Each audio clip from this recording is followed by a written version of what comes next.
রিজভীকে আমার সাথে কথা বলে করছে, আর রিজভীর কথা বলতেই হবে। এত দিনেও ঠিক হলো না।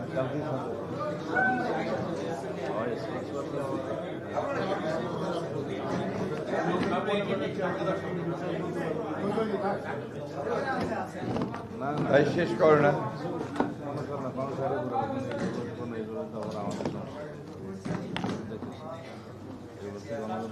প্রিয় সাংবাদিক ভাইগণ, আসসালামু আলাইকুম। আমি আজকে আমাদের এই সংবাদ সম্মেলনের শুরুতেই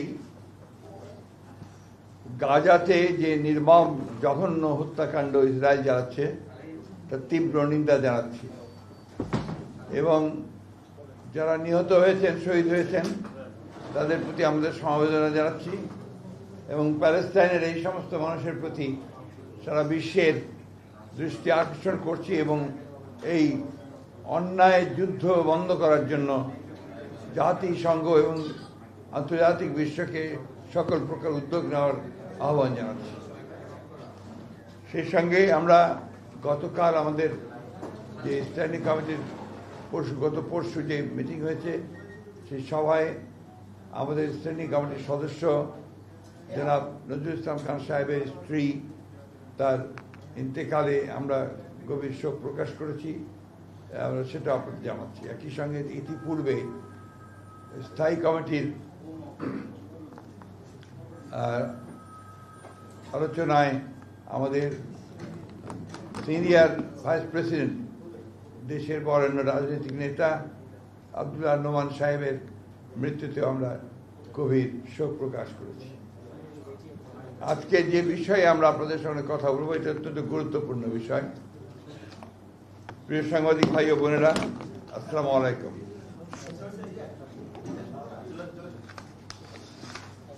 দীর্ঘ প্রায় 16 বছর ফ্যাসিবাদ বিরোধী রক্তঝরা আন্দোলন সংগ্রামের ধারাবাহিকতায় 2024 জুলাই আগস্টের অভূতপূর্ব ছাত্র জনতার গণ অভ্যুত্থানের মধ্য দিয়ে বাংলাদেশের মানুষ ফ্যাসিবাদ মুক্ত হয়।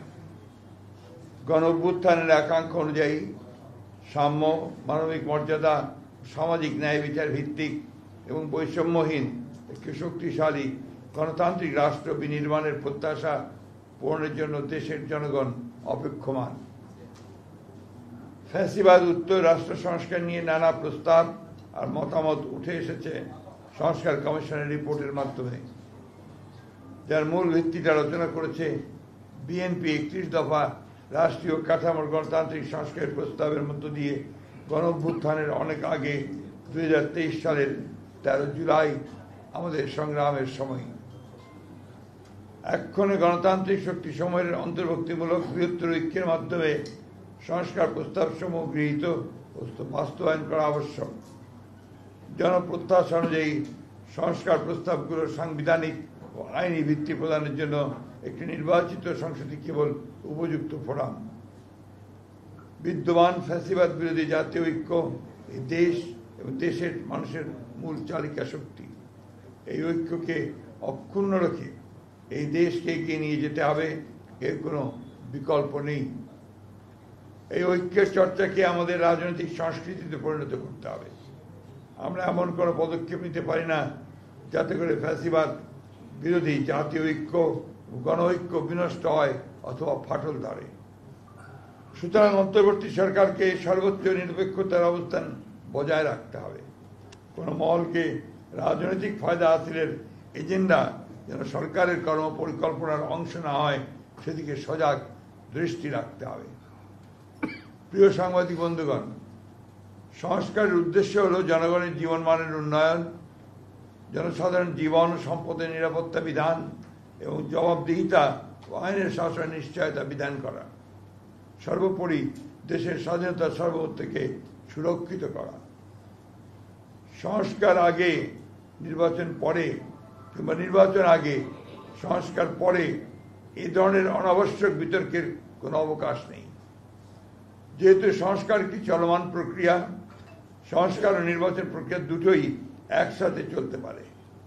রাজনৈতিক দলগুলোর ঐক্যমতের ভিত্তিতে একটি চার্টার অফ রিফর্মস সংস্কার সনদ তৈরি হতেই পারে। নির্বাচিত সরকার পরবর্তীতে যা বাস্তবায়ন করবে।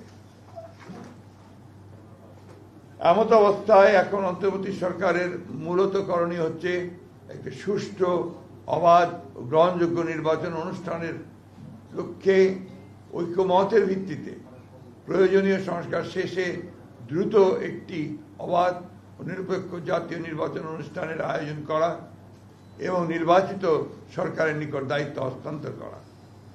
নির্বাচিত সরকার জনগণের কাঙ্ক্ষিত ঐক্যমত্যের সংস্কার সমূহ সম্পন্ন করবে, কেননা জনগণের নিকট দায়বদ্ধ ও ন্যায় বিচার এবং সুশাসন নিশ্চিত করতে অঙ্গীকারবদ্ধ নির্বাচিত সরকারের পক্ষেই গ্রহণযোগ্য সংস্কার সম্পাদন করা সম্ভব।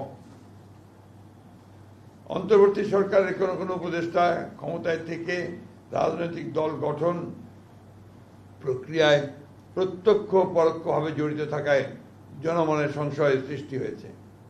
এ প্রক্রিয়ায় প্রশাসন যন্ত্রকে ব্যবহার করার নানা প্রকার লক্ষণ ও প্রমাণ ক্রমেই প্রকাশ পাচ্ছে, যা দেশ ও গণতন্ত্রের জন্য মোটেই শুভকর নয়। প্রিয় সাংবাদিক ভাই ও বোনেরা, জাতীয় ঐক্যমত্য কমিশন কর্তৃক প্রেরিত স্প্রেডশিটে যে অপশন পছন্দগুলোর ঘরে ঠিক চিহ্ন দিতে বলা হয়েছে, তাতে একটি বিষয় প্রতিবাদ হয়েছে যে বিষয়গুলো প্রস্তাব আকারে আসতে পারত, তা প্রস্তাব না রেখে লিডিং কোশ্চেনের আকারে হ্যাঁ বা না উত্তর দিতে বলা হয়েছে। যেমন প্রস্তাবগুলো গণপরিষদের মাধ্যমে বাস্তবায়ন চাই কিনা হ্যাঁ বা না বলুন, কিন্তু প্রথমে সিদ্ধান্ত আসতে হবে যে গণপরিষদের প্রস্তাবে আমরা একমত কিনা। একইভাবে গণভোট ও গণপরিষদ এবং আইনসভা হিসাবে নির্বাচিত সংসদের মাধ্যমে প্রস্তাবগুলো বাস্তবায়ন চাই কিনা ইত্যাদি হ্যাঁ বা না বলুন। সংবিধানের প্রস্তাবনার প্রিএম্বল মতো অতি গুরুত্বপূর্ণ বিষয় সংস্কার কমিশনের সুপারিশে থাকলেও তাই স্প্রেডশিটে উল্লেখ করা হয়নি। স্প্রেডশিটে 70টির মতো প্রস্তাব উল্লেখ করা হলেও মূল প্রতিবেদনে সুপারিশের সংখ্যা প্রায় 123টির মতো। একইভাবে নির্বাচন ব্যবস্থা সংস্কার কমিশনের মূল প্রতিবেদনের 150টির মতো সুপারিশ তুলে ধরা হলেও স্প্রেডশিটে মাত্র 27টি বিষয় উল্লেখ করা হয়েছে, তার মধ্যে অধিকাংশই সংবিধান সংস্কারের সাথে সংশ্লিষ্ট। তাই আমরা মনে করছি স্প্রেডশিটের সাথে মূল সুপারিশমালার উপর আমাদের মতামত সংযুক্ত করে দিলে বিভ্রান্তি এড়ানো যাবে।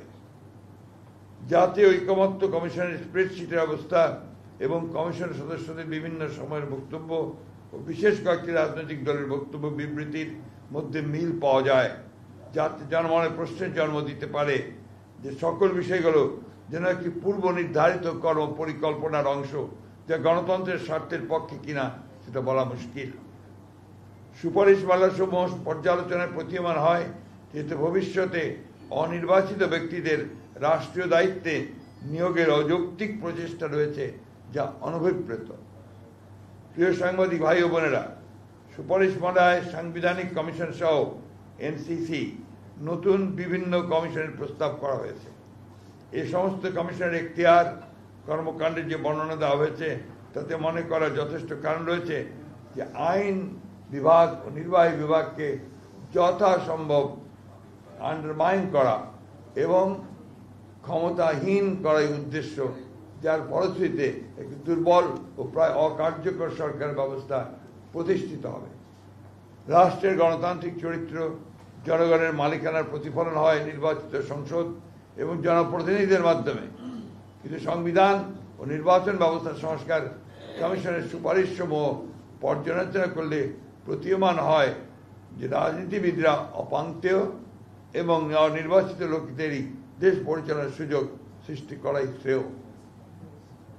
জনগণের গণতান্ত্রিক ঐতিহ্য, কৃষ্টি এবং সংস্কৃতি, ধর্মবোধ এই বিষয়গুলোকে গুরুত্ব দিয়েই বিভিন্ন সংস্কার ও সাংবিধানিক সংশোধনে প্রণীত হওয়া বাঞ্ছনীয়।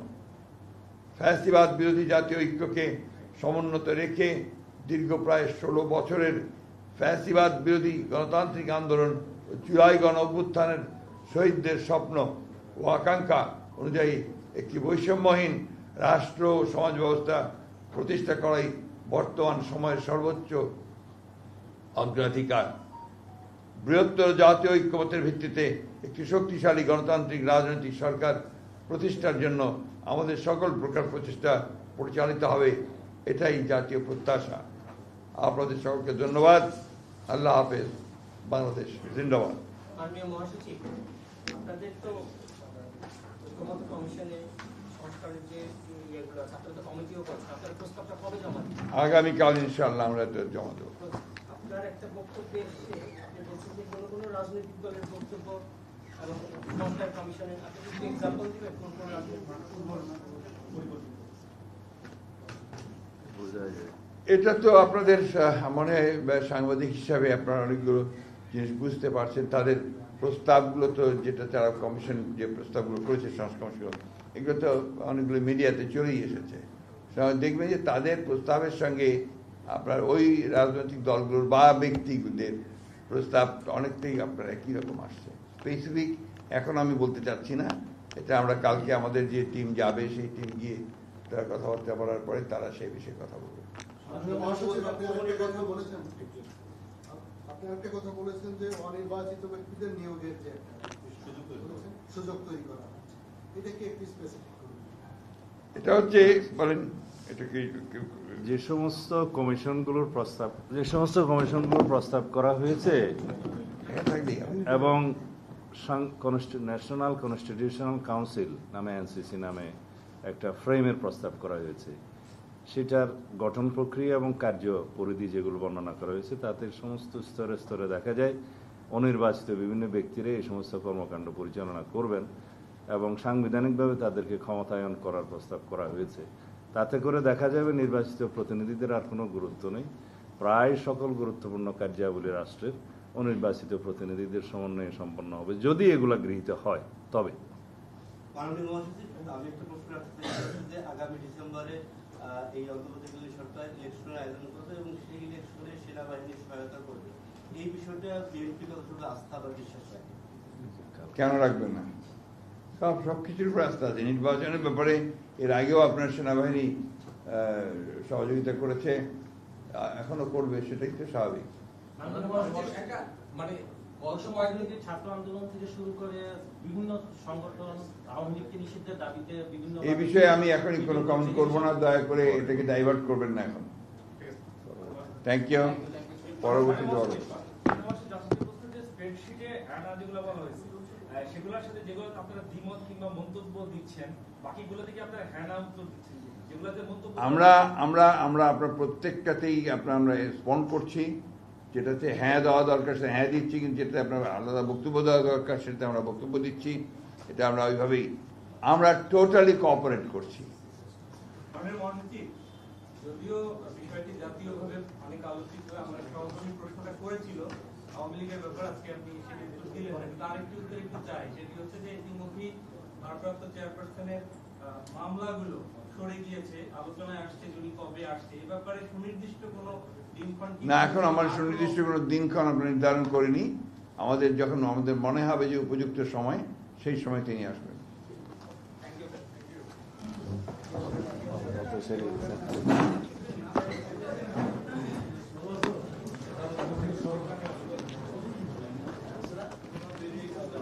অনেক ধন্যবাদ আপনাদের। অনেকদিন পরে দেখা হলো, কিন্তু রোজার দিনে দেখা হলো। শরীর আস্তে আস্তে ইমপ্রুভ করছে। নিউমোনিয়া খুব খারাপ অসুখ, গভীর